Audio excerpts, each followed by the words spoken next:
All right, we're live. Nobody's on. Okay, that's fine. We're all live. There we go. Good morning, Donna. Hi. Good morning, Luann. Good morning.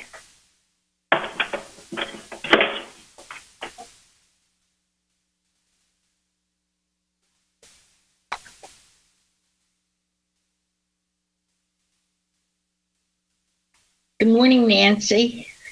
Good morning.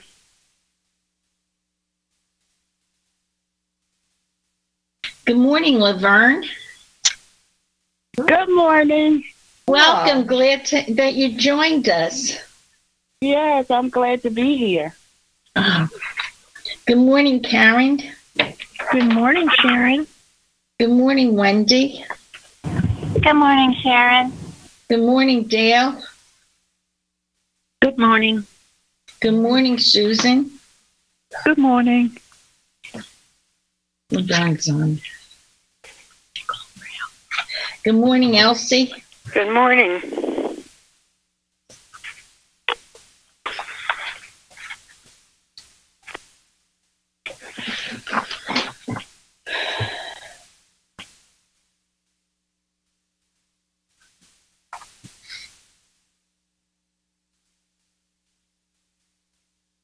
Good morning, Fairley. Good morning.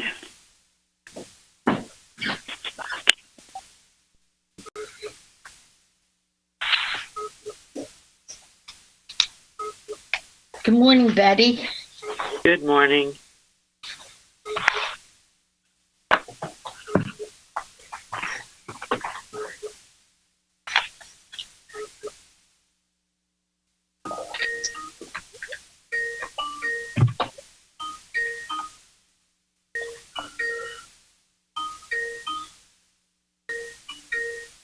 Can I answer this?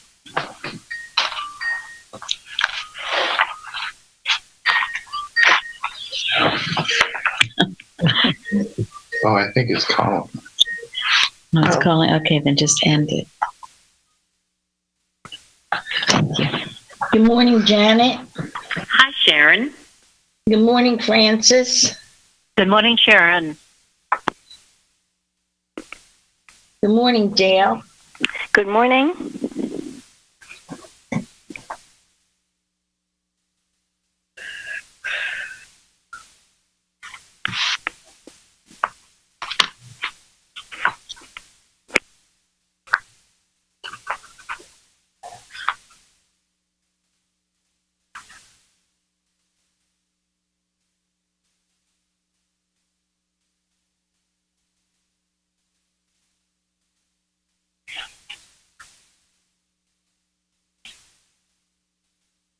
Good morning, Florence. Good morning.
Good morning, Saja.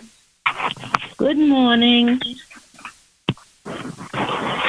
Clock. This call is being recorded. Good morning, everyone, and we welcome you to our Sunday morning roundtable discussion. We are recording from the Plainfield Christian Science Church, Plainfield, New Jersey, the United States of America, and today is the 4th of July, and we all know God bless America. And thank you for joining us today. Our subject is God, and we will begin with our morning prayer. I'm reading from Miscellany, excerpts from Miscellany, page 278 and 279, and a sentence from the Blue Book, page 90. The government of divine love is supreme. The first commandment in the Hebrew Decalogue, thou shalt have no other gods before me.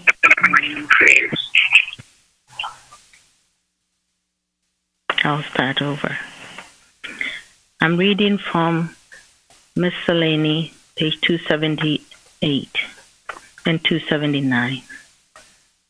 The first government of divine love is supreme. The first commandment in the Hebrew Decalogue, thou shalt have no other gods before me, obeyed, is sufficient to still all strife. God is the divine mind. Hence the sequence, had all peoples one mind, peace would reign. God is Father, infinite, and this great truth, when understood in its divine metaphysics, will establish the brotherhood of man, end wars, and demonstrate on earth peace, goodwill toward men. Man is free, and freedom is the God-given birthright. All by Mary Baker. Beautiful. Thank you very much. All right, our watching point. Watching point number 423. Watch lest you shrink from using the term principle for God because it seems cold. An artist must study the human skeleton before he can fill it out and make it beautiful. Principle describes the anatomy of God in the sense that it unfolds him as law, foundation, reality, basis, source, and essence. When understood, this term can be enriched with the warm and appealing qualities of love, life, soul, mind, etc. It can be deduced from Mrs. Eddy's definition of God that the masculine thought approaches God through the ascending steps of mind, spirit, soul, and the feminine thought approaches him through the ascending steps of love, truth, and life. If the body of a bird should represent principle, then one wing would be mind, spirit, soul, and the other wing would be life, truth, love. Thus, all the beautiful qualities of God must be seen to be supported by the unerring principle. End quote. Thank you. Comments on that? Well, I was surprised that when I first read that, because even as a new scientist, I love the idea of principle, the law, the backbone, the strength of it. It just is very appealing. Yes, yeah, I feel the same way. I feel a very strong center holding both sides up, balancing, firmly balancing. Yes. Yeah, and I think here we were instructed principle is part of all the synonyms, which is why it's not always mentioned, or we don't have a whole top It's not a subject for a lesson. Not a subject for a lesson, yes. It has to be, just as Florence said, it holds everything up. It's the law. And that simple statement we were taught here, that principle without love is a Iceberg. iceberg. Iceberg Yeah, and love without principle is the is jellyfish. a jellyfish. Mhm. They go hand in hand. Someone was going to speak. And this is I why thought it was. Go ahead. I also thought it was a good beginning to, except for sacrament that we're going to have. It's a good beginning to the next 6 weeks or 7 weeks, because we're going to have all the synonyms for God. So I thought this was a wonderful way to start with the principle, and then continue with the rest of it. But I also I love the image of the bird and being principle, and the wings being mind, spirit, soul, and the other being life, truth, love. I love that image. Yes.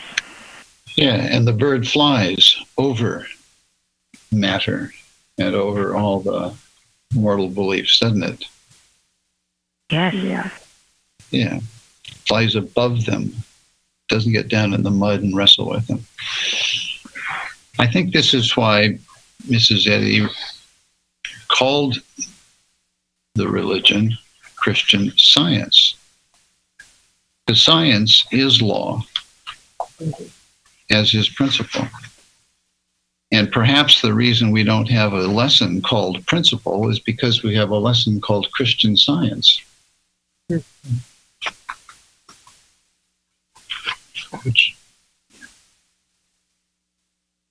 Because it brings together all of the synonyms of God and shows in a practical way who and what God is and what he does for us. And the fact that it's based on principle means that it's for everyone and it's for all time.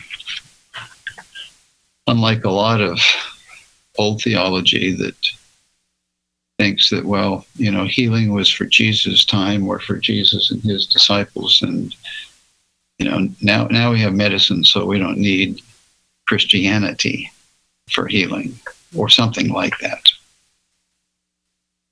which totally misses the point. In an article that Carrie sent me by a Joel Rufus Mosley 1907 issue of the Journal, it brings out how freedom is associated with the synonyms. It says to identify ourselves with God, his synonyms, attributes, and manifestations is to be set free from his suppositional opposites. To identify ourselves with love, to manifest love, to be loving, is to be free from all that is unlike love and opposed to love. I thought that's so beautiful. Isn't that true? Yes. When we live these synonyms, we are free from its suppositional opposite. And then to identify ourselves with truth, to know truth and to be truth and truthful is to be free from error. This is how truly we express our individual freedom, by expressing God's and expressing his synonyms. That's why his synonyms are so important, and to work with them daily in the definition of God in the glossary. And then to identify ourselves with life, to be full of the consciousness and activities of life, is to be free from death. And then it goes on. It is also true that to identify ourselves with Christ, God with us, or God manifest to us in goodness, is to be free from all the claims of evil. In Christian Science, it is seen that all virtues are emancipating and all the vices are enslaving, that all the virtues heal and all the vices make sick, that all the virtues are life-giving and all the vices are deadly. All goodness is freedom and makes free, as all evil is slavery and enslaves. Now, being a science, it's as Gary was saying, law, principle, it's available to everyone, right? No one is excluded. You can't tell someone that they can't practice the laws of math, can you? No. No. Yeah, no, it's impossible. And even if someone tells you that or tries to keep you from it, that's your divine right. And sooner or later, it will, it will be made manifest in you if you so desire it, because God will unfold it in you and through you. It's impossible, but you have to live and demonstrate the synonyms, the virtues rather than the vices. There are sometimes these books, they're called, virtues for children. I don't know if children still read them anymore. I think I have some, and I think we have some in our Sunday school. But they learn the virtues of loving your neighbor as yourself, sharing with a friend, being kind, and what the vices or what? Not loving, being jealous, being angry, all of that. Those are the vices.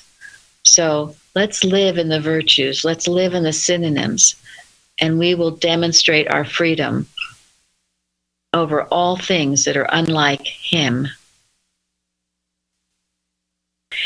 Now, I'd like to go into, since I think it goes with the watching point, but anyway, I wanted to get into what Linda wrote on the forum on love, one of the synonyms. I'll read the quote from Yes. 12 Years with Mary Baker Eddy by Reverend Irving C. Tomlinson. It's page 90. Quote, "The first day's teaching on the subject of love," she, Mary Baker Eddy, concluded somewhat as follows. "Love is the father who is strong in his care for his children and provides for every need. Love feeds, clothes, and shelters every one of his dear ones. Love is a mother, tenderly brooding over all her children. This mother guards each one from harm, nourishes, holds close to herself, and carefully leads along the upward way. Love is a shepherd who goes forth into the darkness of the night, into the storm and wind, to find the lost sheep. This shepherd of love leaves the beaten path, searches the wood and marsh, pushes aside the brambles, and seeks until the lost is found. Then he places it within his bosom and returns to heal and restore." End quote. That is so beautiful. That Tomlinson book, I hadn't read it in a very, very long time. I've gotten back to it. It has some beautiful quotes I'm not familiar with, and also stories about Mrs. Eddy. Very beautifully, tenderly told. You can tell how much he loved her, not in a human way, but in a divine way. So that was such a beautiful description of love, what it does. And along with that, I got something this week that I'm going to read.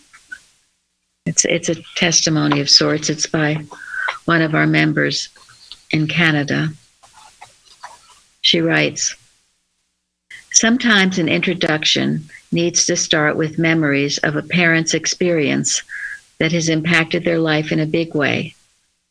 So I will start introducing myself with my father's youthful experience of a walk through a forest at night. Zygmunt was his name, and he lived in Poland as a youth. He was fearless and somewhat arrogant. So his friends dared him to walk in the middle of the night through a dangerous European forest, which is nothing like out of North American forests.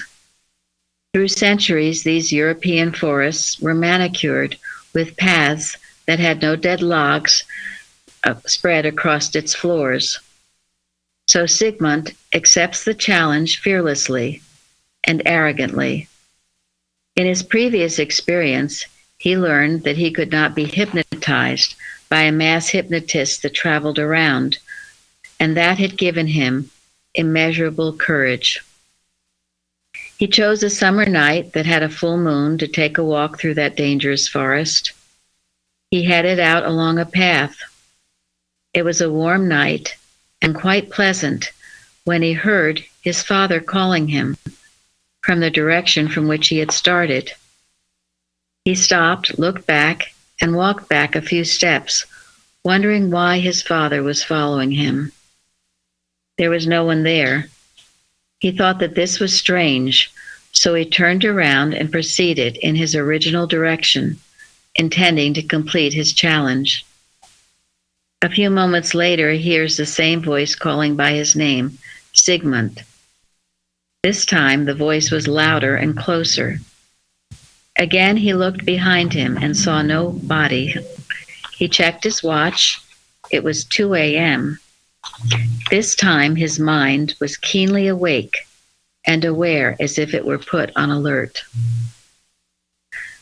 A few more meters further, my father hears his name calling in a loud, insistent, demanding tone right at his right-hand side. He decided to jump through the thicket right where he heard the voice. What he finds is a pile of hay and nobody around. Since it was the middle of the night, he decided to lay down on the hay and have a nap. My father didn't tell me how long he slept.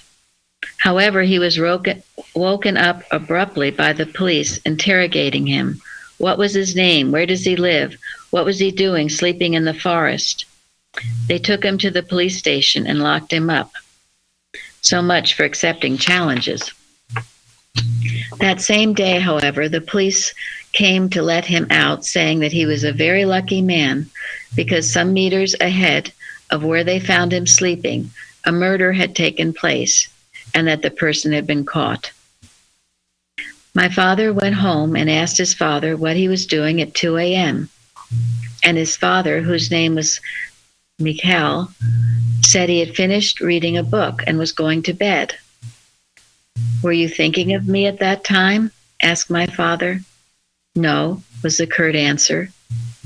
Sigmund, my father, pondered that answer, cherished the protection and forewarning he had received in the forest from that voice that did sound like Mikhail's voice. Sigmund was not a religious man. The audience can decide for themselves whether this voice was Sigmund's inner voice speaking to him or his heavenly Father's voice. Either way, my father was moved deeply and listened to this voice and obeyed it immediately all through the 5 years he spent in the concentration camp where it saved him literally and repeatedly from death. After listening to the countless stories of protection and safety in the midst of dangerous times and circumstances, I learned as a child to listen to the still small voice within me and to follow my intuition lovingly. And most of all, to trust other people to their own intuitions and inner small voices. Now, of course, we know that was the Heavenly Father. It was what Mrs. Eddy was describing and what Linda read in the Tomlinson book. That love, protecting and seeking out her own. And this woman who sent me this story about her father went on, she told me, 5 years, he was in Auschwitz or one of those. He was in a, she said they would kill 100 people a day, and he was lined up once to be shot, and the voice told him to drop down, and he was saved. And then it continues, he was miraculously saved. Time and time again, this voice telling him that he had learned to obey. And then I've heard others, Bob was telling me he knows of many other stories of this type of thing that happened.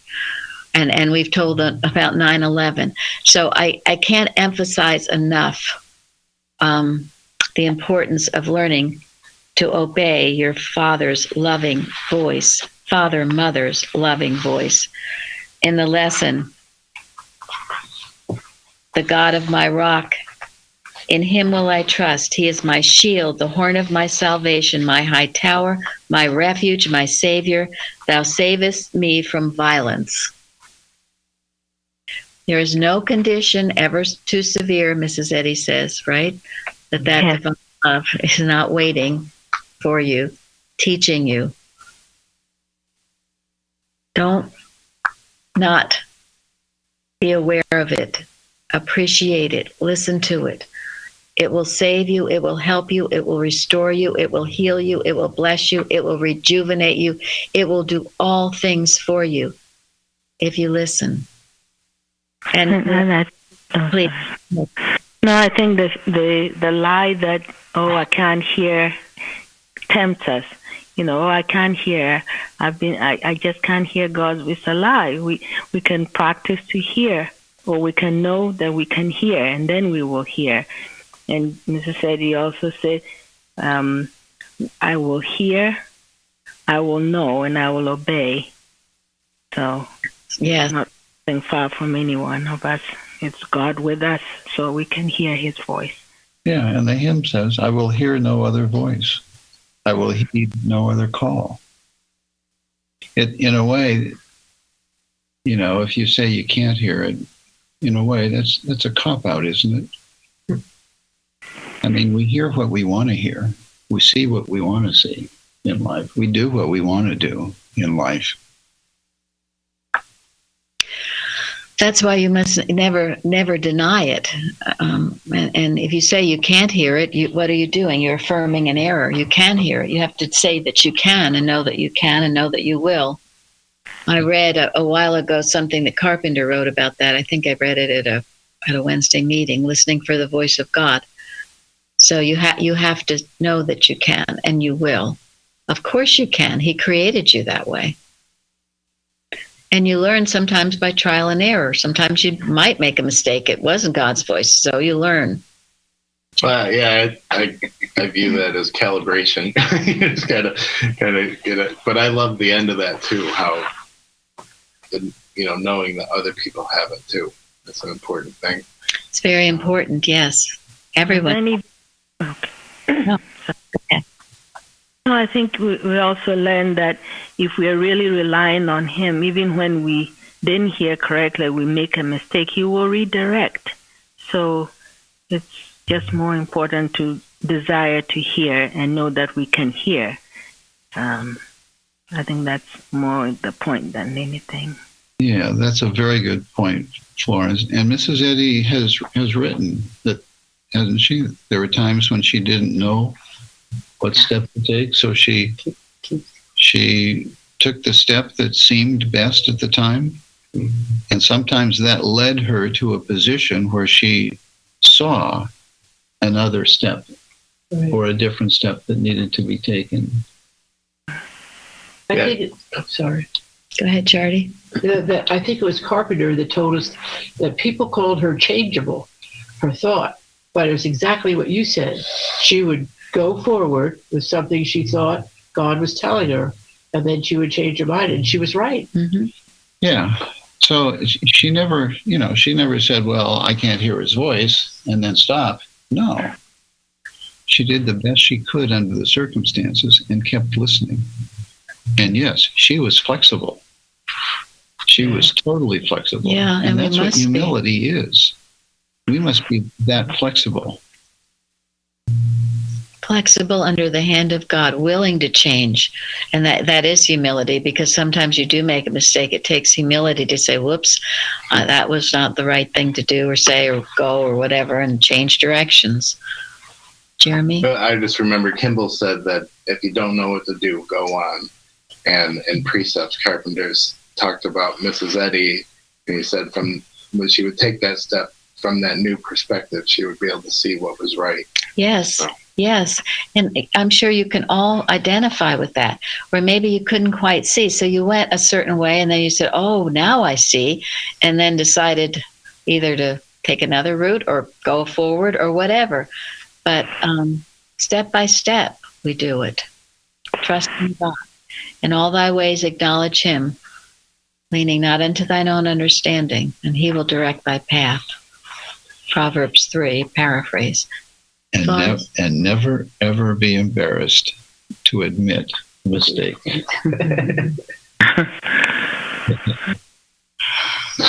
I have this this thing that has like quotes about programming. I comes up once in a while, and yesterday's was, no matter how far down the wrong road you go, turn back.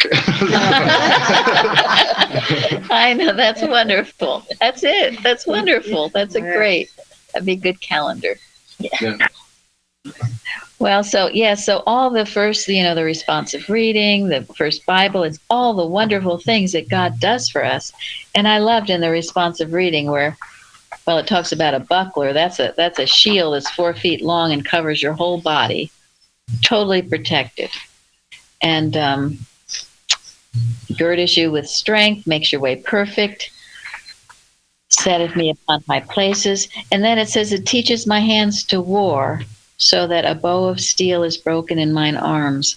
He teaches us how to fight the battles. Think of how David did. Tricia writes about the little stone in the forum about the slung and how fast and furious it flies, and it's one of the most dangerous forms of weaponry. And yet David knew, the shepherd boy knew how to wield what was needed, and we are taught that too when we need to. We're not nice to an error.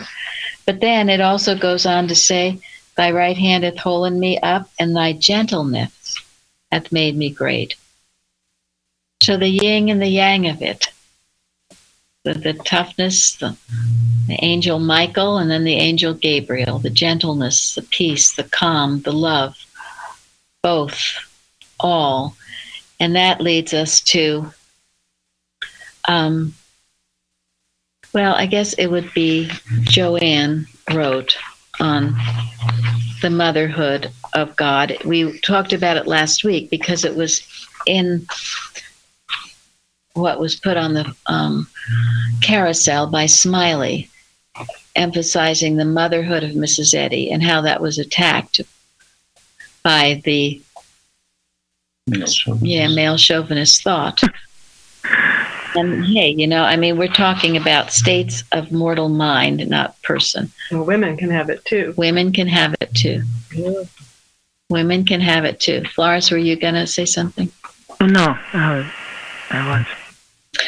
All right. Well, Joe talks about the first commandment, equalizes the sexes, annuls the curse on man. That's Science and Health, page 340. And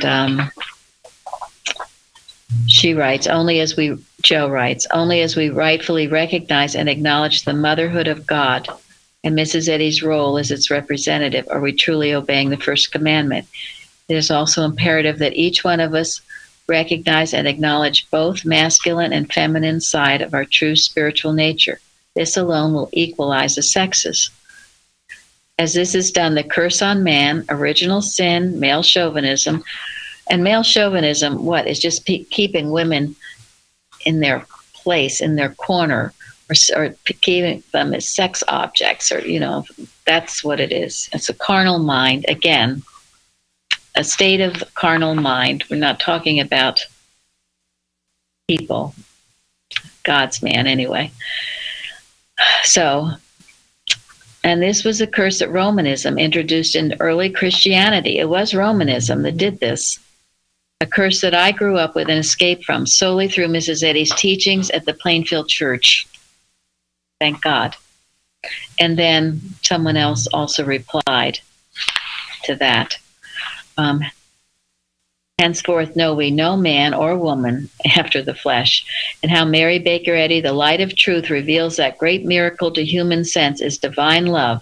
She lifts the veil from human sense and reveals its limited claims and beliefs. But even more so, Mary Baker Eddy demonstrated the nothingness of these claims and opinions via God as infinite good. So, I thank this post as it represents an opportunity to see all men and women as God's likeness and image, as pure spirit. And truly, where else can we do this but in science? I mean, all of the division that seems to be placed on us, whether it's the sexes or color of your skin or your religion or whatever, as Florence so beautifully read in the prayer this morning, it's acknowledging the one mind. This will end all wars and bring out the brotherhood of man. Because, we're all in the one mind, there would be no other. I was thinking that while she was reading it. yes, There's no other to go against or yes. hate or anything else. And we can all do that. You can do it. No one's stopping us from doing it individually. Be the example and do it. Be, what is it? Be the change you want to be, or whatever that is. Be the change you want to see in the world. Yeah. Because that's the truth. Everyone will ultimately come to that because that is the absolute truth. Anything else is a lie. As Jesus said, and I, if I be lifted up, will draw all men unto me. This is what that means. If I will see others correctly, if I will have nothing but divine love and principle in my heart, I will attract that. I will defeat the enemy. The enemy is nothing but wrong thought, false belief. It's never personal. It's not, no, that's all it is. Mesmerism, getting you to believe the lie. And it's so obviously a lie. And also, I was very grateful because couldn't find this morning. Linda found it for me in Watches, Prayers, and Arguments, page 92 of my book, where Mrs. Eddy addresses this about manhood and womanhood, the fatherhood and motherhood of God, both all qualities as our watching point. Go back to the watching point, the bird with both wings. And this is my support that the male and female natures are equally expressed, coexistent in me. This is the way that I exist and is the reason I never lack. It is because I am the nature of infinite completeness. There is never anything in my experience which the male and female qualities are not infinitely one, supporting each other. It is because my spiritual inspiration is perfectly balanced with scientific understanding, because my joy is perfectly balanced with courage, and because my love is perfectly balanced with strength. It goes on. It's beautiful, and it's one you should know and be familiar with. That's how you find your completeness, your wholeness, not by looking for some person to make you whole, right? And not by tearing down Mrs. Eddy. And not by tearing down Mrs. Eddy, yes, who expressed that motherhood. Or tearing down anybody else for that matter. Well, yes. Comparisons are odious. Right? Yes. So That's a beautiful thing in Watches, Prayers, and Arguments. I'm very grateful for that. It's a good answer to a lot of things these days. It is a good answer to a lot of things these days. It is. And that's where we keep it. Let's keep it in that metaphysical basis. So a lot of this stuff is too, it's beyond, we have no right to judge, right? Jesus says, don't judge anybody. It gets too peculiar to try to judge people. It just doesn't work. It's wrong. Everyone has a right to their own freedom, their own working out of their own individuality, ridding themselves of false personality and gaining the right individuality. Florence, did you want to say something? No, I agree with what you're saying. And it's really, where else can we, how else can we do it? And the what it says that we are called to do something. The message this morning in the what Jeremy sent is beautiful. We have a duty. We have something to do. If we do it individually, it will be the collective effect. So yes, it will. It will. And one with God is a majority. Now, and that's why our human governments should pattern the divine in every way. Yes. Must. And on this day, 4th of July, this thought of the United States, it's an ideal. Has it lived up to it? No, but the ideal we must hold in thought. When you hold thought, what's right? Steadfastly, yes. This is what Jesus beheld in science, the perfect man. and about our nation and about all nations. You hold in thought the truth about it. This other stuff is like all blurred, okay? It's out of focus. It's not the truth. So we get it back by holding the right ideal in thought. And we hold it there. And I don't care what anyone else says or thinks or does. You hold to that truth, just as you would if you saw a sick person. Well, and there's that, the healing of the nations. It's one of our articles on the website, and it brings that out. A sick nation, it's the same thing. You hold the ideal in thought. The United States of America has a high ideal. We keep that in thought. Yes, it's fallen short of it in many ways, but still hold it in thought. In many ways, it hasn't. In many ways, it's accomplished great good. We hold that in thought. Instead, it's like if you have a sick person, it's just terrible. He's awful. They'll throw stones on him. He's awful. Look at how sick he is. Well, goodness, is that going to heal the situation? I don't think so. That's not science. It's like the Christian Science movement. We can either admit defeat or go Yes. for what it's supposed to be. So Yes, and I found something, and I've been working with it this week. It addresses things that aren't right. Let's see if I can find it. Okay, yes, it's in Message of 1901. And it starts on page 19, mental malpractice. And Mrs. Eddy is speaking about hidden sin.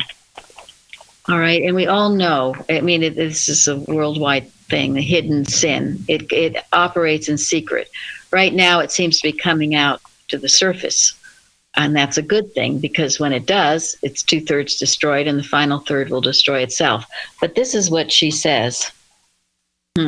This nice little lady, right? This unseen sin is the sin of sins.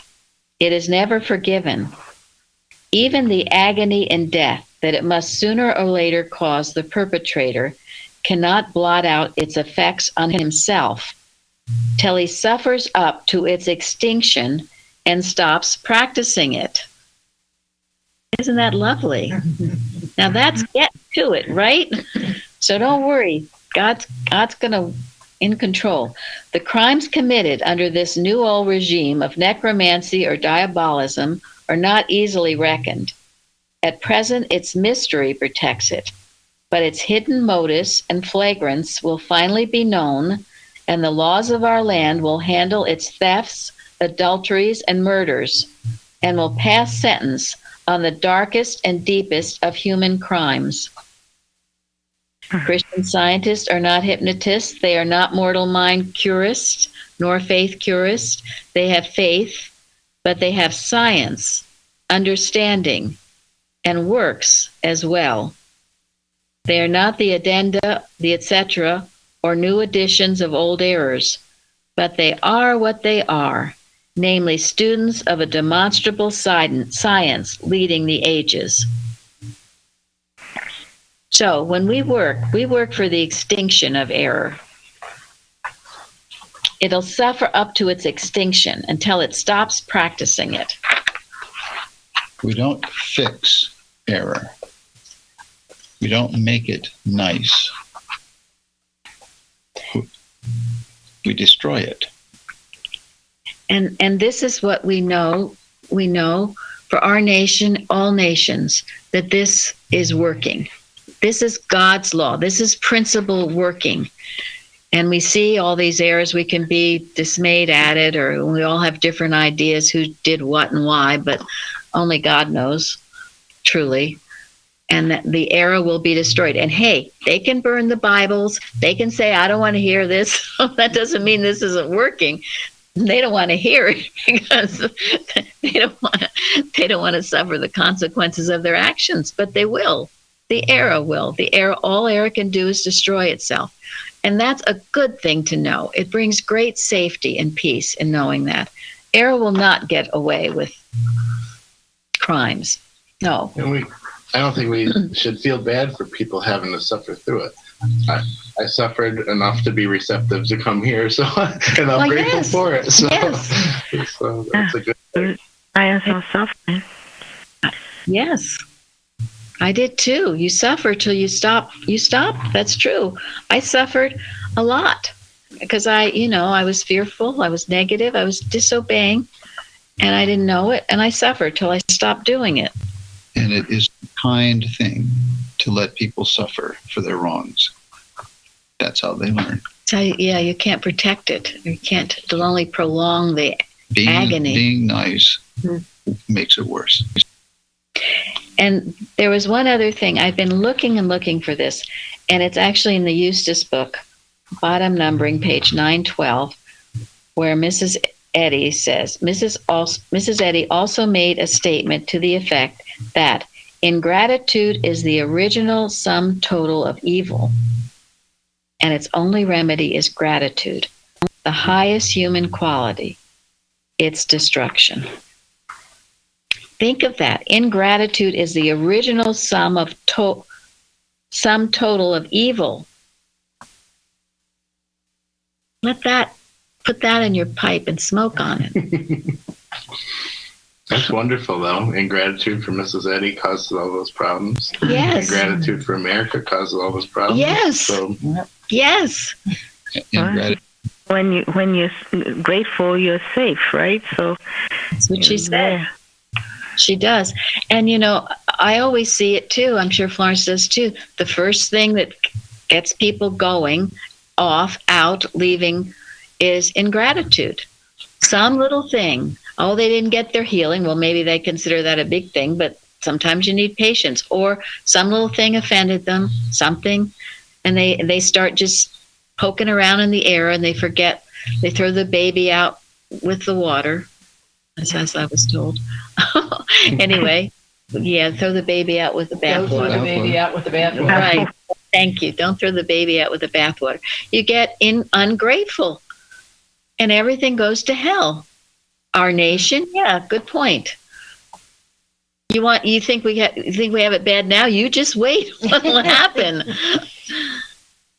Please, don't be ungrateful. I'm glad I found that, because I know she says other things about ingratitude, but this was where she says it's the sum total of evil, and its destruction is gratitude. You want to know why we have our testimony meetings, why we're always talking about being grateful? That's why. We don't want to get into that pot with the sum total of evil. No, thank you. Okay, now I wanted to also go into what Parthens writes,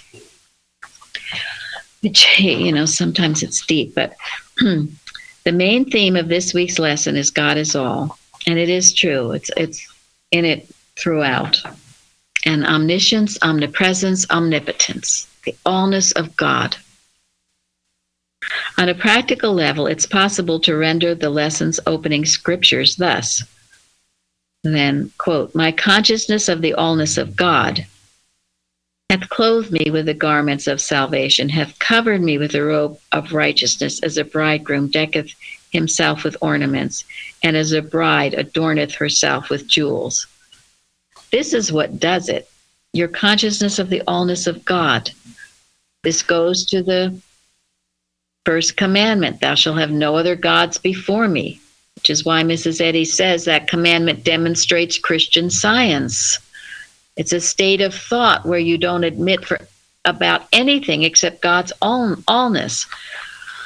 Okay, then he goes on. David's allness, understanding of allness, and then from 2 Samuel, delivered him out of the hand of all his enemies and out of the hand of Saul. And then such scriptures remind me of Queen Esther, when she and all her people were faced with seemingly inevitable annihilation. She learned to discipline herself, her imaginative faculty, not to gaze despairingly at objective reality, that is, the testimony of the physical senses, but rather to dismiss it altogether by supplanting or grounding it, holding to a view of a world flooded with the allness of God in faith and limitless hope. Chapter 5 of the book of Esther depicts her transformation from prostrate victim to victor, standing tall and resolute. Quote, now it came to pass on the third day that Esther put on her royal apparel and stood in the inner court of the king's house, end quote. Her royal apparel, robe of righteousness, as a bridegroom decketh himself with ornaments. Okay, then the name Esther means hidden or concealed. Closeted in prayer, Esther firmly held on to her subjective realization of victory. In so doing, she lay bare the false notion of objective reality, exposed it as a lie, no longer able to conceal itself. Thus did nothingness flee before allness and its infinite manifestation. What had appeared to be such an impossible dream was now objectified. Esther's desire for the salvation of her nation was fulfilled, and the threat against her nation, which had appeared to her to be so harsh an objective reality, now vanished as a bad dream from which the sleeper awakens. So that's something to really think about and understand. Some people maybe think they don't understand it, but if you don't, you need to get into that allness of God. The first commandment must be obeyed. Have no other gods before him. And the evidence of whether you do obey that is whether you are truly grateful to God for everything that he has done and does for you. That's true. That is the proof of your recognition of God's allness. Yeah, the little good as well as the big good that come, all of it from us. Exactly. Everything. Every good. It keeps you in such a happy state. You know, Laura Sargent said, gratitude, it's not even something you do, it's something you are. Because when you're in the right mind, you're just going to be grateful, right? I mean, I'm sure you've all been there. You just feel so happy because you're so grateful. Everything you see brings you back to God. It's your divine state of gratitude. So when you're not grateful, you're in the wrong mind and you're going down a wrong path. You're off the straight and narrow path, and you better jar yourself and get you back on, because it's not pretty where you're can be grateful and sad at the same time. You cannot. Right. You can't be ungrateful and see people correctly at the same time. And what did Jesus do every time he faced a sick or a dead person? Thank God. He was grateful first. He thanked God. He was grateful first. Yes, first. He expressed his gratitude, which was his recognition of God's allness and the nothingness of this mortal dream that appeared to him. We can do the same thing. You know, in another article that Carrie sent called God's Name, but she says that she quotes Mrs. Eddy in this article first. Truth has no consciousness of error. Love has no sense of hatred. Life has no partnership with death. Truth, life, and love are a law of annihilation to everything unlike themselves because they declare nothing except God. We love that statement. It's 243 in Science and Health. And then it goes on, life, truth, and love and other names, full synonyms for God. Their supposititious opposites can no more exist in their ever-presence than can ice in boiling water, darkness and light, or sound and silence. And when this fact becomes apparent, its proof becomes so simple that even a child can obtain unerring results. How? By unwavering obedience to the first commandment. Thou shalt have no other gods before me. And its converse, thou shalt not make unto thee any graven image. Thou shalt not bow down thyself to them, nor serve them. You must obey that commandment.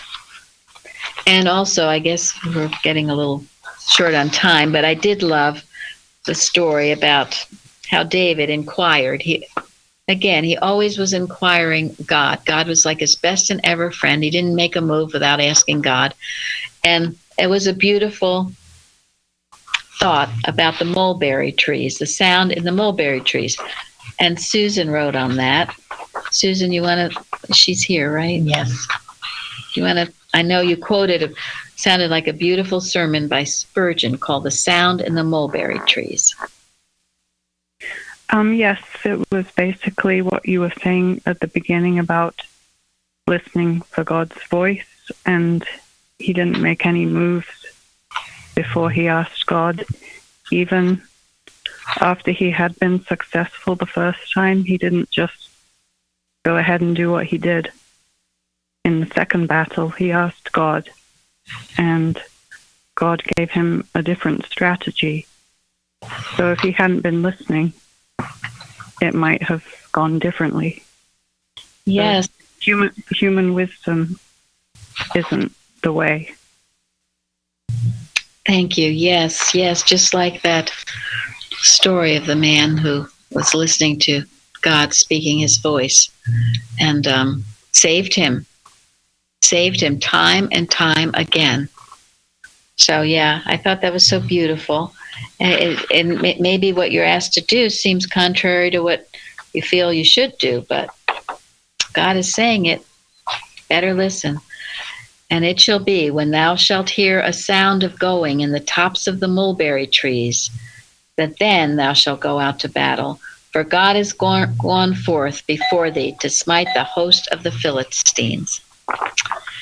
So now we are ready to end, and it's going to be on the Eustace article, excerpts from it that has been on the carousel that's beautiful about our country, the United States of America, for those of you who live here. This is an excerpt from Eustace article entitled The Branch That Grew Over the Wall, and it can be found on his book, The Clear Correct Teaching. And I quote, America stands as the one nation on earth whose origin was wholly spiritual. It went forth with the one spiritual purpose to worship God. What then constituted America? It was the seed within itself, that inborn spiritual craving in each individual, which seeks mind as the needle seeks the pole. The seed was not only the recognition of the right, but also the determination to worship God without interference. The understanding that nothing has the right to or can intervene between God and his idea. In other words, America stands for that union of principle and idea, which is forever one and indissoluble. This country typifies, and its origin proves it to be, the spiritual idea of mind and the nearest approximation to a nation founded by mind. And so it stands alone. America was in no way merely a political experiment. It was the answer to the deep spiritual necessity of man's oneness with principle. That every step of this unfolding nation was leavened by the recognition of dependence upon mind is verified by utterances of that time. Benjamin Franklin said in his address of 1787 before the Constitutional Convention, when, at the end of weeks of stress and effort, failure seemed to face them, quote, if a sparrow cannot fall to the ground without his notice, is it probable that an empire can rise without his aid? We have been assured in the second writings that except the Lord build the house, they labor in vain that build it. I firmly believe this, and I also believe that without his concurring aid, we shall succeed in this political building no better than the builders of Babel. End quote, Ben Franklin. Nothing animated the founding of this nation except the one purpose to be alone with God and worship him after the dictates of a conscience untrammeled by ecclesiastical or other tyranny. End quote. Thank you all for joining us today. Thank you. Thank you. Thank you. In the little things.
Good morning.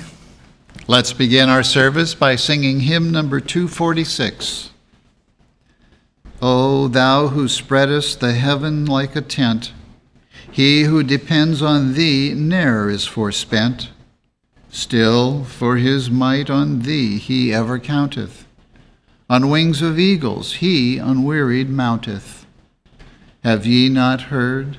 Have ye not known? The everlasting God, creator is of heaven and earth, and he alone is Lord.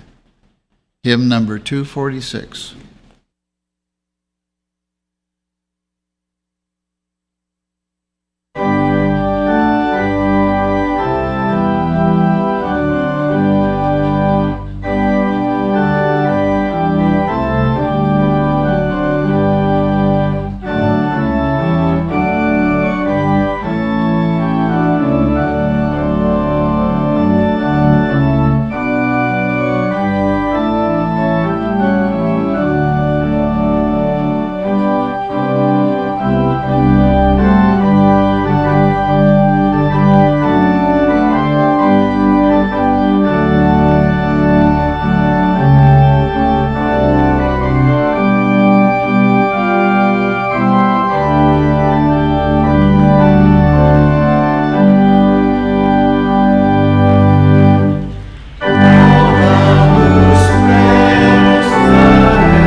scriptural will be given by Wendy from Georgia.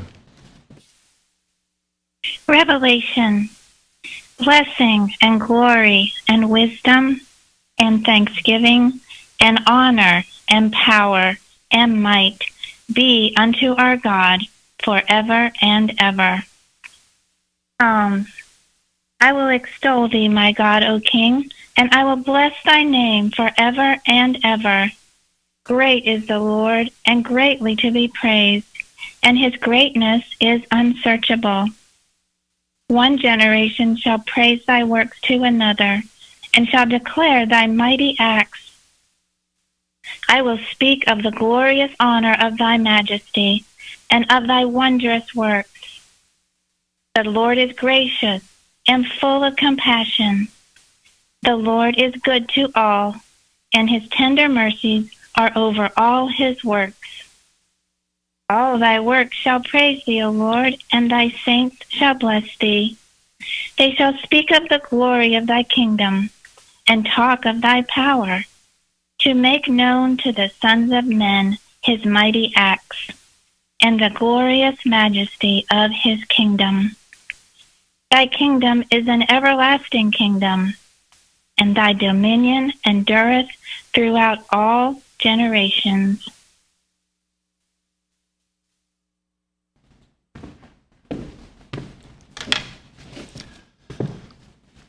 Let's now have a moment of silent prayer and follow with the Lord's Prayer and its spiritual interpretation as given in the Christian Science textbook.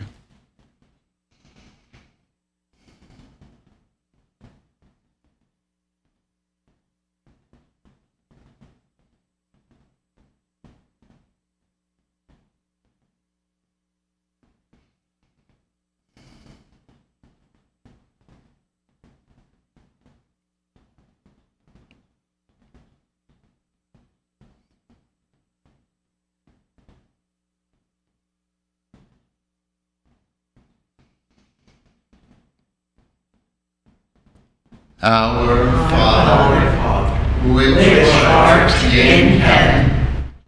Our Father, Mother God, all harmonious. Hallowed be thy name. Adorable One.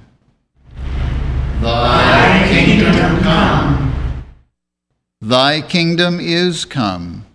Thou art ever present. Thy will be done in earth as it is in heaven. Enable us to know, as in heaven, so on earth, God is omnipotent, supreme. Give us this day our daily bread. Give us grace for today. Feed the famished affections. And forgive us our debts, as we forgive our debtors. And love is reflected in love. And lead us not into temptation, but deliver us from evil. And God leadeth us not into temptation, but delivereth us from sin, disease, and death. For thine is the kingdom, and the power, and the glory, forever. For God is infinite, all power, all life, truth, love, over all and all.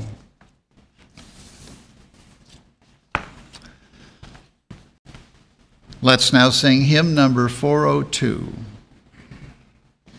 How gentle God's commands, how kind his precepts are.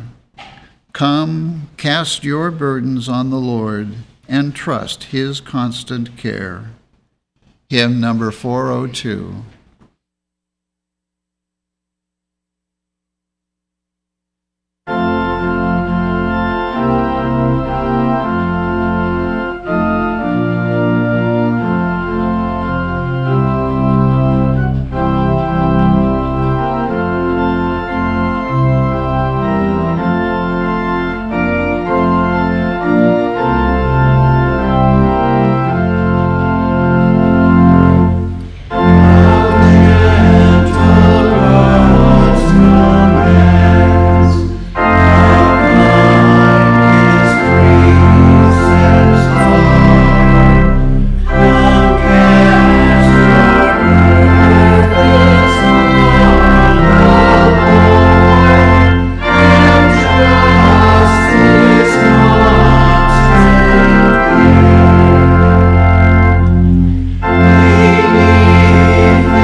welcome to the Sunday morning service of the Plainfield Christian Science Church Independent. We begin every Sunday morning here at 10 a.m. with our roundtable discussion. And if you missed it, you missed a good one. But you can find it on our website, plainfieldcs.com, and you will also be able to find it on our YouTube channel. We have a Sunday school for children that meets at 11 a.m., and that Sunday school has a teleconference number of its own, so that if you don't live in the area, and if you have a child of Sunday school age, he or she can join by just dialing that number. So call us. We'll be happy to give you the number and would welcome your child to our Sunday school. We have a testimony meeting every Wednesday evening at 8:15, where you can hear testimonies of healings and lives literally saved through the study and practice of Christian Science. And at all of our meetings and services, we have a nursery for infants and toddlers. We have several websites in several different languages that spread the Word of God throughout the world. And we're grateful for everyone who has found us through one of our websites. And we're also grateful to those of you who translate articles and lessons and books into languages other than English. That word goes out throughout the world on our websites, free of charge, with the love of this church.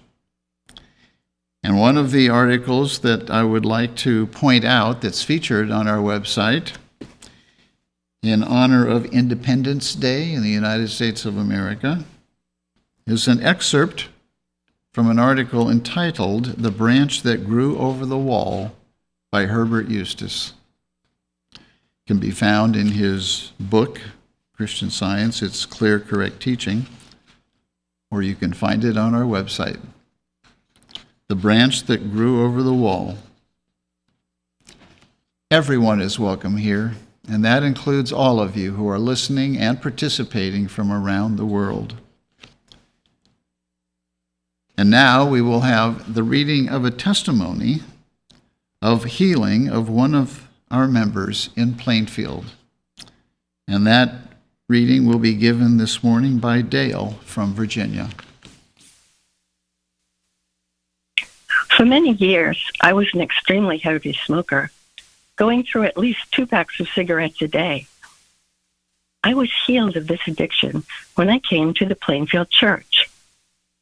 Shortly after I joined the Plainfield Church, I was required for employment purposes to take a chest x-ray. I asked for help with this from a Christian Science practitioner in this church. The practitioner assured me, with impressive conviction, that the only man the doctors could see was the wonderful man created by God. I was told that prayerful help would be given. After the x-ray, as I sat in the waiting room, the doctor appeared, holding the x-ray picture which had just been taken. His words to me were, "I am willing to bet that you have never smoked in your life. Your lungs are so clear and clean." I immediately recalled the practitioner's words about what the doctors would find, and I gave silent thanks for the restoration of my lungs to their perfect condition. It was a wonderfully convincing proof to me that Christian Science can heal everything, including so-called irreversible damage. This experience proved to me the truth of the Bible promise, "I will restore to you the years that the locust hath eaten." Thank God for the Plainfield Church and its healing practitioners. P.R., New Jersey.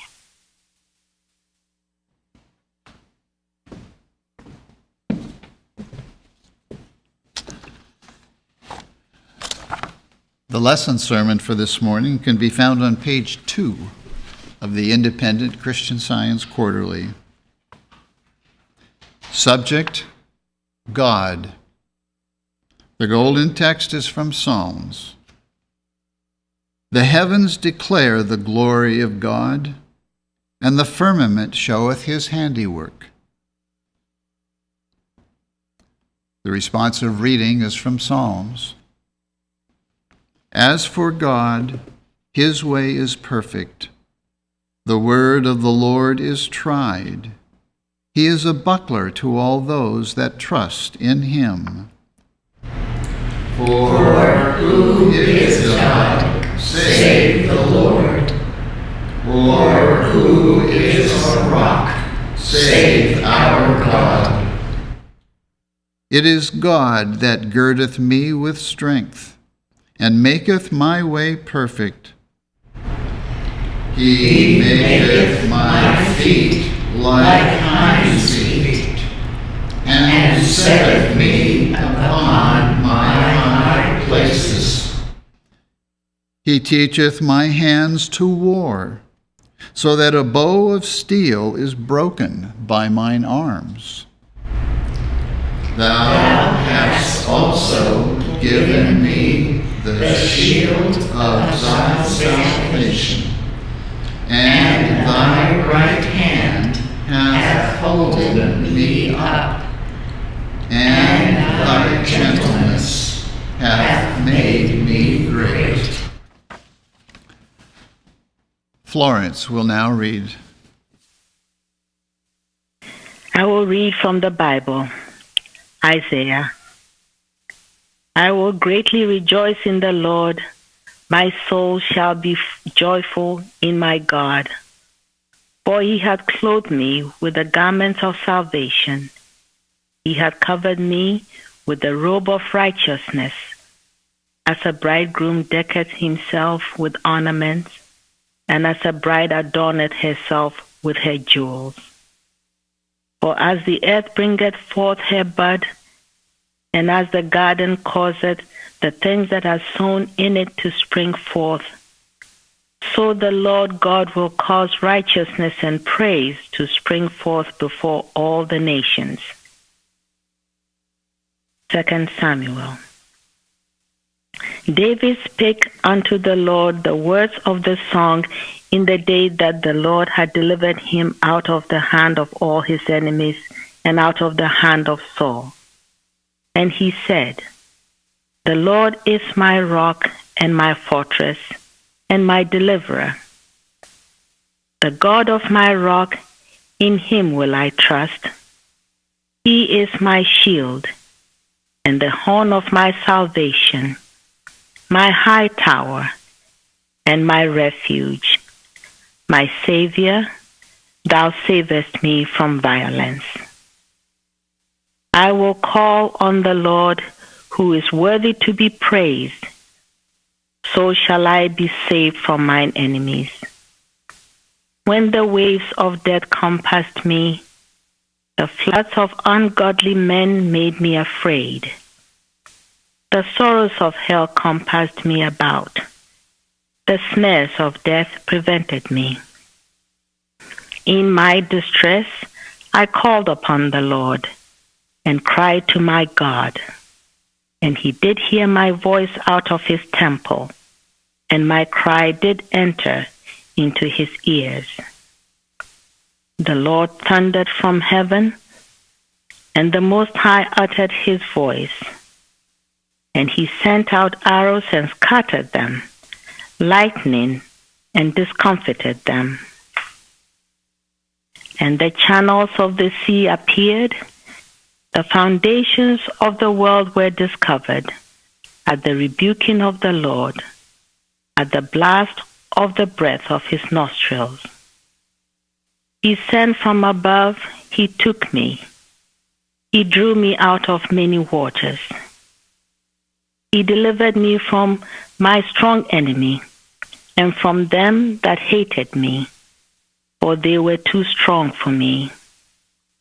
They prevented me in the day of my calamity, but the Lord was my stay. he brought me forth also into a large place. He delivered me, because he delighted in me. The Lord rewarded me according to my righteousness.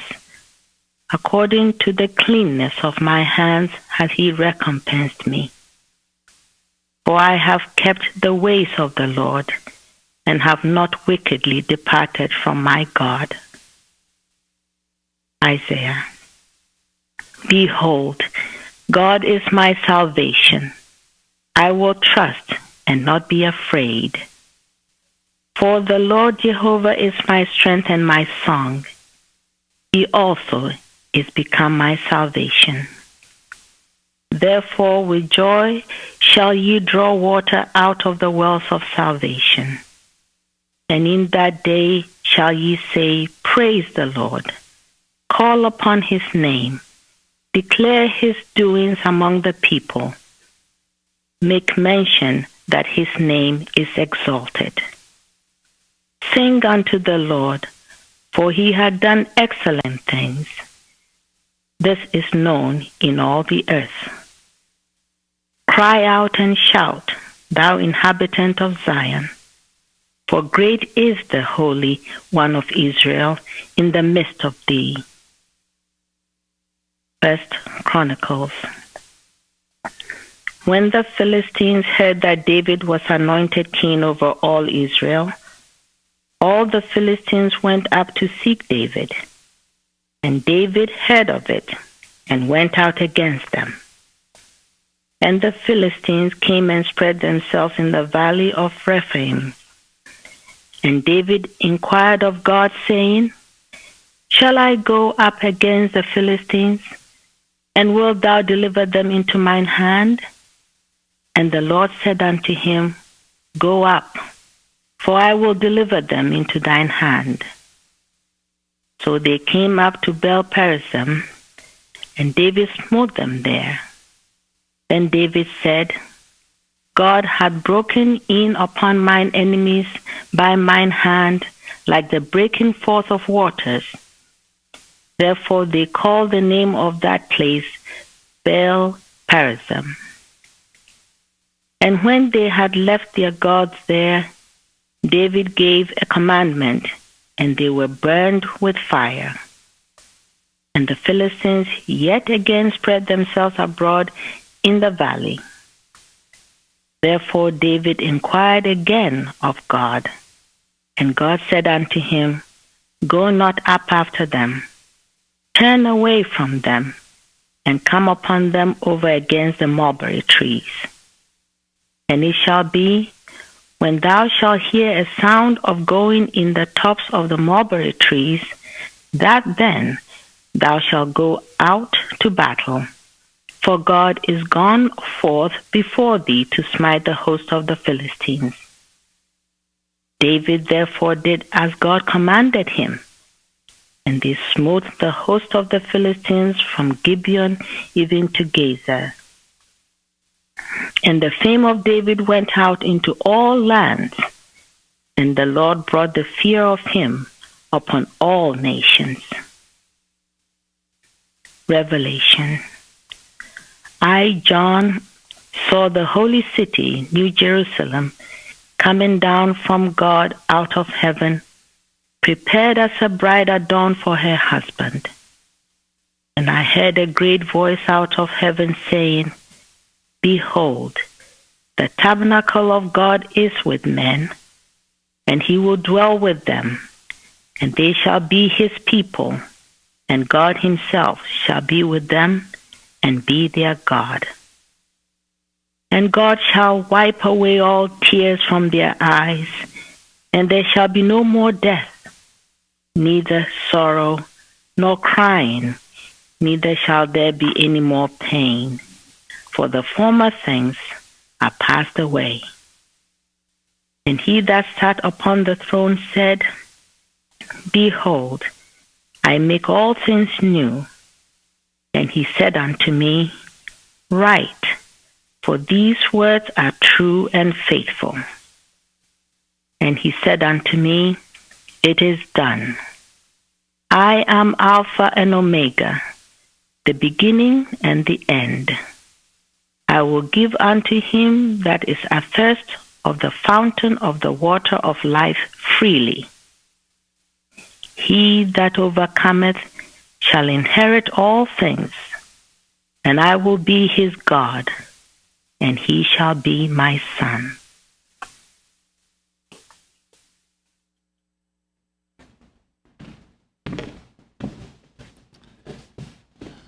Amanda from Missouri will now read. I will read correlative passages from Science and Health with Key to the Scriptures by Mary Baker Eddy. All reality is in God and His creation, harmonious and eternal.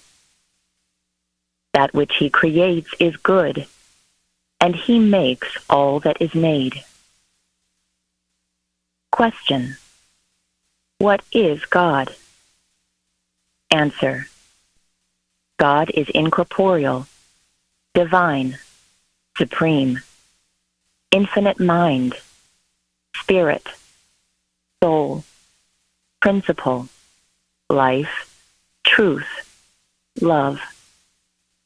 Question: are these terms synonymous? Answer: they are. They refer to one absolute God. They are also intended to express the nature, essence, and wholeness of deity. The attributes of God are justice, mercy, wisdom, goodness, and so on.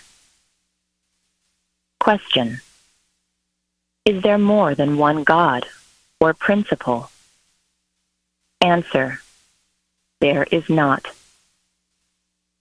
Principle and its idea is one, and this one is God, omnipotent, omniscient, and omnipresent being, and his reflection is man and the universe. Divine metaphysics, as revealed to spiritual understanding, shows clearly that all is mind, and that mind is God, omnipotence, omnipresence, omniscience, that is, all power, all presence, all science. Hence, all is in reality the manifestation of mind. We lose the high signification of omnipotence when, after admitting that God or good is omnipresent and has all power, we still believe there is another power, named evil. This belief that there is more than one mind is as pernicious to divine theology as our ancient mythology and pagan idolatry. With one Father, even God, the whole family of man would be brethren, and with one mind, and that God or good, the brotherhood of man would consist of love and truth, and have unity of principle and spiritual power, which constitute divine science. The supposed existence of more than one mind was the basic error of idolatry. This error assumed the loss of spiritual power, the loss of the spiritual presence of life as infinite truth without an unlikeness, and the loss of love as ever-present and universal. It is vain to speak dishonestly of divine science, which destroys all discord, when you can demonstrate the actuality of science. It is unwise to doubt if reality is in perfect harmony with God, divine principle, if science, when understood and demonstrated, will destroy all discord. Since you admit that God is omnipotent, for from this premise it follows that good and its sweet concords have all power. The planets have no more power over man than over his maker, since God governs the universe. But man, reflecting God's power, has dominion over all the earth and its hosts. The starting point of divine science is that God, Spirit, is all in all, and that there is no other might nor mind, that God is love, and therefore he is divine principle. To grasp the reality and order of being in its science, you must begin by reckoning God as the divine principle of all that really is. Spirit, life, truth, love combine as one, and are the scriptural names for God. All substance, intelligence, wisdom, being, immortality, cause, and effect belong to God. These are his attributes, the eternal manifestations of the infinite divine principle, love. No wisdom is wise but his wisdom. No truth is true. No love is lovely. No life is life but the divine. No good is but the good God bestows.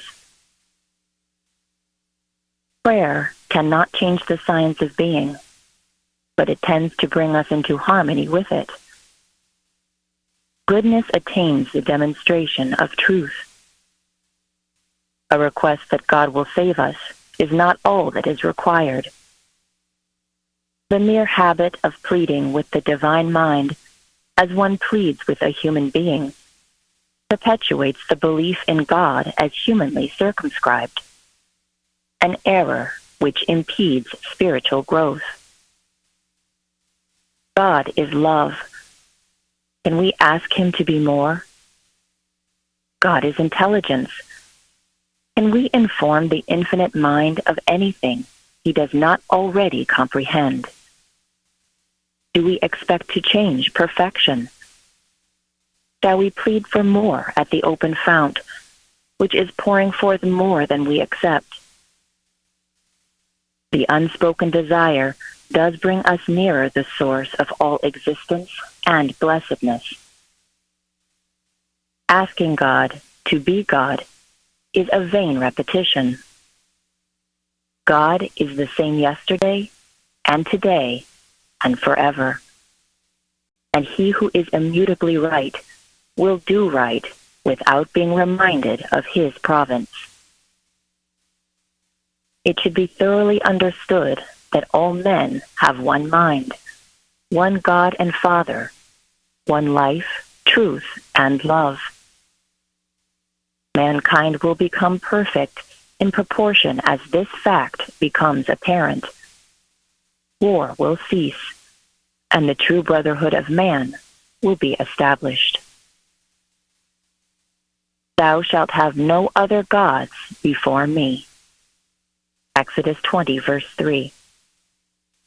The first commandment is my favorite text.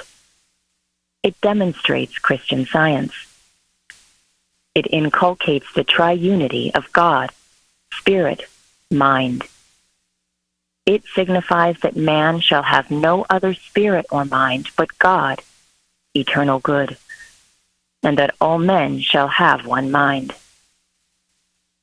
The divine principle of the first commandment bases the science of being, by which man demonstrates health, holiness, and life eternal.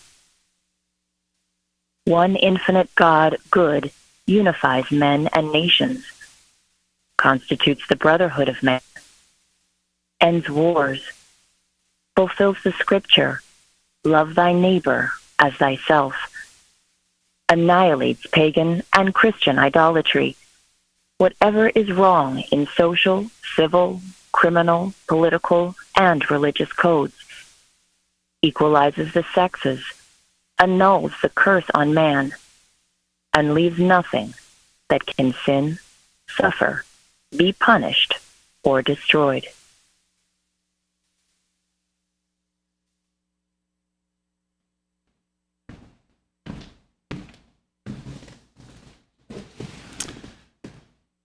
Let us now have a moment of silent prayer for our world.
Let's now sing hymn number 207. The words of this hymn are by Mary Baker Eddy. O gentle presence, peace and joy and power, O life divine that owns each waiting hour, thou love that guards the nestling's faltering flight, keep thou my child on upward wing tonight. Hymn number 207.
hath loosed the fateful lightning of his terrible swift sword. His truth is marching on. Glory, glory, hallelujah. Glory, glory, hallelujah.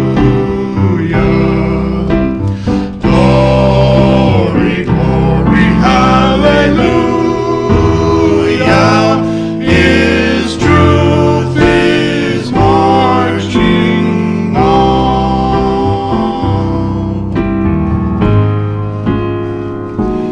He has sounded forth a trumpet that shall never call retreat. He is sifting out the hearts of men before his judgment seat. Oh, be swift, my soul, to answer him. Be jubilant, my feet. Our God is marching on. Glory, glory, hallelujah. Glory, glory, hallelujah. Glory, glory, hallelujah. His truth is marching on.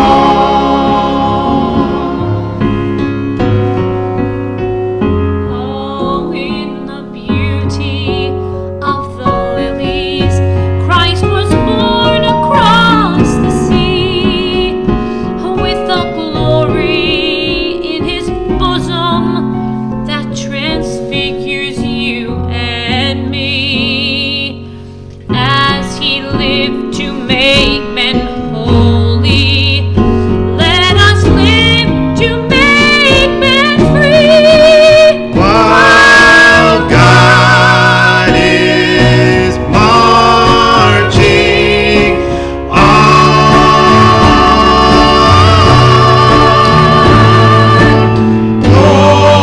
Glory, glory, hallelujah.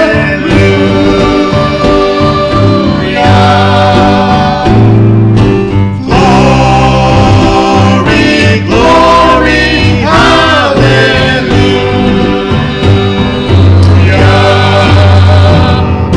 Glory, glory, hallelujah. His truth is marching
Let's now sing hymn number 83.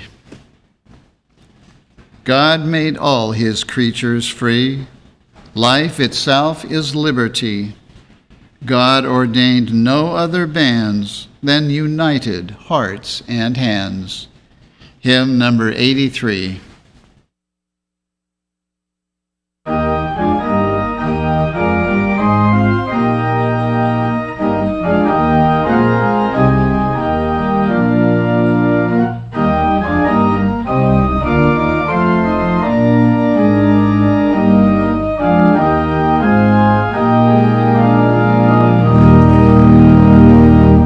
God will always be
read from the Christian Science textbook, the Scientific Statement of Being, and the correlative passages from 1 John, 3rd chapter.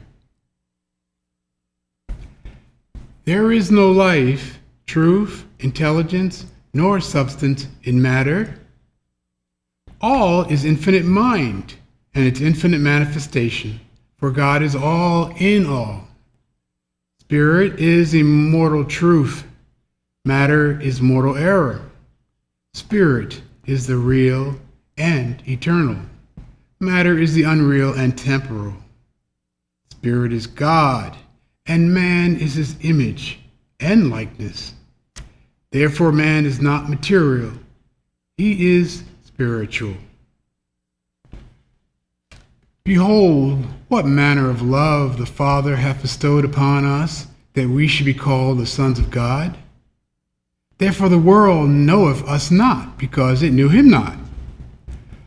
Beloved, now are we the sons of God, and it doth not yet appear what we shall be.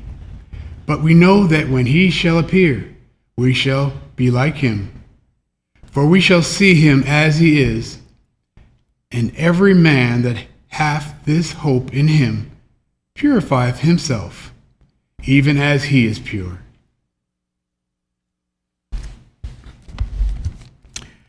Thou art a priest after the order of Melchizedek, who is made not after the law of a carnal commandment, but after the power of an endless life.